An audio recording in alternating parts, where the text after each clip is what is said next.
ऋषि अनुग्रह न करें, देवता अनुग्रह न करें, ईश्वर अनुग्रह न करें, माता पिता अनुग्रह न करें, तो आप कितने भी विद्वान हो जाओ, आप कितने भी बलवान हो जाओ, शक्तिशाली हो जाओ, सबका प्रयोग अपने ही नाश के लिए कर लोगे।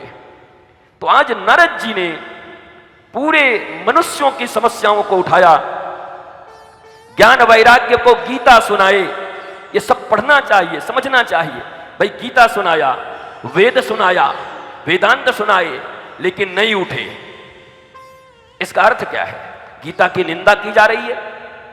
अगर रैशनली अध्ययन करो, आज के विद्यार्थी अगर रैशनली अध्ययन करने लगे, हार्वर्ड में इसकी पढ़ाई होने लगे, तो कह देंगे कि ये सब बेकार चीज है, गीता से तो उठा ही नहीं ज्ञान। आपके भागवत में ही लिखा हुआ है, गीता से उठा नहीं, वेदांत से उठा नहीं, वेद से उठा नहीं, शास्त्रों से उठा नहीं, न ज्ञान उठे न वैराग्य उठा। तो क्या ये सारे शास्त्र बेकार हो गए? इनका कोई मतलब नहीं होना चाहिए।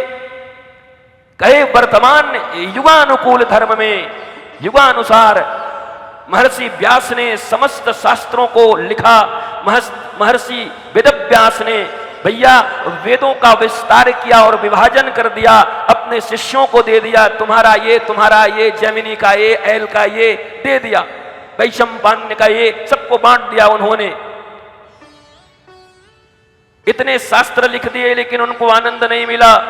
ये सब लीला चल रही है। तब उनको लगा अगर इस कली काल में मनुष्यों को आनंद देना है, मनुष्य के भीतर सुख शांति अगर आना है, तो हमें एक और ग्रंथ लिखना होगा, और उस ग्रंथ का नाम है श्रीमद् भागवत, जिसके आश्रय में हम सब यहाँ बैठे हुए हैं। अगर ये अमृत पी करके भी हमारे जीवन में आनंद न हुआ तो मामला बिगड़ जाएगा। फिर अंतिम दवाई पहले कोरामीन की सुई लगती थी। पुराने जमाने में सबसे पहले कोरामीन लग गई, बोला कोरामीन लग गया तब तो बच ही जाएगा, और कोरामीन लेके भी मर गया तो कोई उपाय नहीं है। तो महाराज श्रीमद् भागवत कोरामीन है, अगर ये काम न किया तो मरने के लिए तैयार रहो। जिंदगी में आनंद, आह्लाद, प्रेम, शांति तुम्हें प्राप्त नहीं हो सकता, क्योंकि व्यास जी ने भी कह दिया कि श्रीमद् भागवत ही कल्याणकारक है।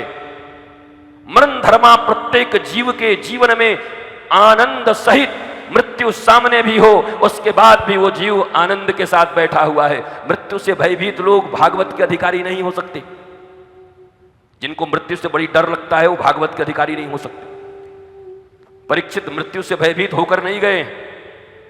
परीक्षित तो कह रहे हैं कि भैया हम तो बड़े कृपा के लिए बार बार प्रणाम करते हैं समीक ऋषि के पुत्र को, सिंगी को। क्यों? कहा सबको तो पता नहीं 7 सेकंड जिएंगे कि नहीं जिएंगे, हमको तो पता हो गया 7 दिन जिएंगे। ये श्राप दिया है कि अनुग्रह किया, कृपा किया मेरे ऊपर?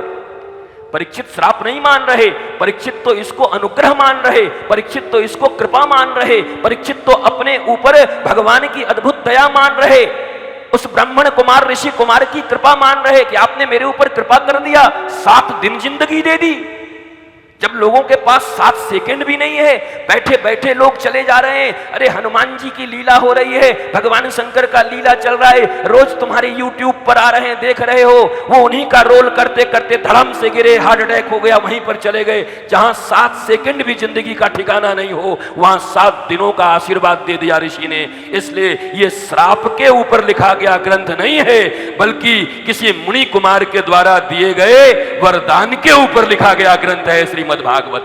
के जीवन पता हो गया 7 दिन में जाना है। इस दृष्टि से भी भागवत को देखने की जरूरत है।